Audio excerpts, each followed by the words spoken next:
A 3 días de las elecciones presidenciales en Estados Unidos, la doctora Edmé Domínguez Reyes, profesora de Relaciones Internacionales y Género en la Universidad de Gotemburgo, analiza la política exterior de este país. En mi comentario pasado hablé de las intervenciones de Rusia y Turquía en sus regiones cercanas y mencioné que muchos otros países, sobre todo las grandes potencias, tienen comportamientos similares en sus traspatios, pero también muy lejos de esos traspatios. Naturalmente que lo primero que pensamos es en Estados Unidos, del que México tiene una amplia experiencia intervencionista desde 1848 y hasta la actualidad. Pocos países en el mundo han sido víctimas de tanta intervención militar, política y económica, por supuesto, pero aparte de México es notable la enorme agresividad militar con que la excolonia británica se desenvolvió hacia sus vecinos independizados o en proceso de independizarse en los primeros 100 años de su albedrío como nación independiente. Solamente en el periodo 1898 a 1929, Estados Unidos llevó a cabo 34 intervenciones militares en América Latina, sobre todo en el Caribe y Centroamérica, periodo que se conoce como la diplomacia de barco de cañón. Esto sin contar su larguísima guerra con España por la supuesta liberación de Cuba, que se saldó a fines del siglo XIX en la conversión de Cuba en un protectorado y posteriormente en un estado totalmente subyugado por dictadores corruptos y asesinos, pero eso sí leales a Washington. Lo mismo pasaría con Centroamérica de los 30 a los 50 con la matanza en El Salvador, genocidio de miles de campesinos salvadoreños que se levantaron contra la dictadura de ese momento, la ocupación de Nicaragua, el asesinato de Sandino y la infame intervención en Guatemala en 1954 a través de un ejército mercenario, táctica favorita norteamericana. Por cierto que esta intervención en Guatemala ha sido recientemente el tema de una novela de Vargas Llosa, Tiempos Recios, donde se narra toda la política de servilismo de los regímenes dictatoriales de ese entonces en toda la región, bien controlados por Washington en base a una geopolítica íntimamente asociada a los intereses de las corporaciones norteamericanas de la época. Para Vargas Llosa, de visión conservadora, este fue un grave error que propició el surgimiento de toda la izquierda revolucionaria que poco después culminaría en la Revolución Cubana y en la nicaragüense, y es posible que así haya sido.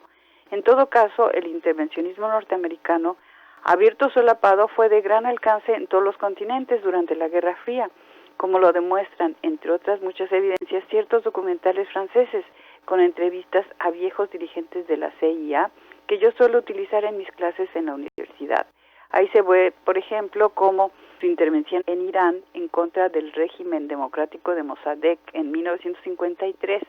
casi paralelo a la intervención en Guatemala, facilitó la cadena de sucesos que llevarían casi 30 años después al triunfo del régimen islámico. Por no hablar de sus muchas intervenciones en África y, como ya sabemos, en América Latina, aún en los 70s, véase Nicaragua y Chile. Yo suelo decir que Estados Unidos ha actuado a través de su historia de política exterior más ideológicamente con su anticomunismo fundamentalista que la Unión Soviética en esa época, y que estas acciones provocaron todo tipo de reacciones, revoluciones, terrorismo, masacres, pobreza, que harían realidad los temores con los que Estados Unidos en su momento justificó dichas intervenciones.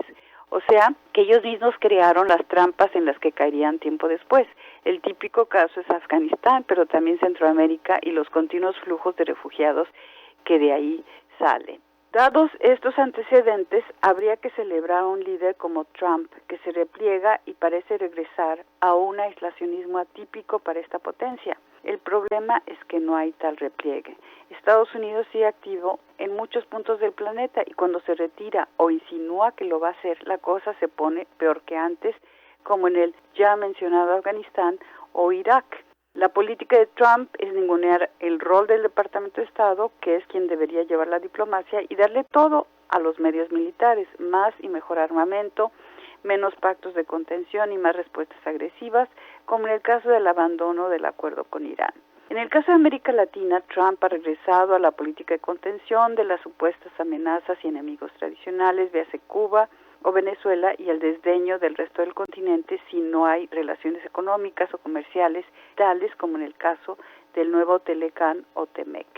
Pero aparte del daño económico, político, militar y emocional que todas las intervenciones han causado en muchos países del mundo, hay un daño psicológico particularmente visible en la izquierda latinoamericana. Se trata del síndrome "el imperialismo es culpable de todo". Con este síndrome se quiere limpiar de culpa a todo lo que la izquierda en el poder haga, a sus errores, corrupción o abusos de poder. Y cuando hay reacciones populares a estas malas administraciones, se habla de complots imperialistas, como en el caso de la caída de Evo Morales en Bolivia o de la situación en Venezuela o en Nicaragua bajo la dictadura de Ortega Murillo. A la izquierda latinoamericana le haría bien librarse de este complejo, trauma o psicosis y reconocer que sus gobiernos políticos o partidos cometen errores que llevan a fracasos, que no todo es culpa del imperialismo. Dicho esto, es necesario reconocer que sí, la política norteamericana nos sigue afectando a todos, que sería un horror y un desastre catastrófico 4 años más con Trump,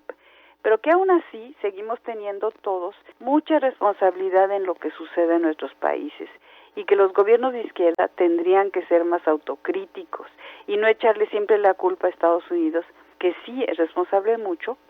pero no de todo. Para Radio Educación desde Suecia les habló Edmé Domínguez Reyes.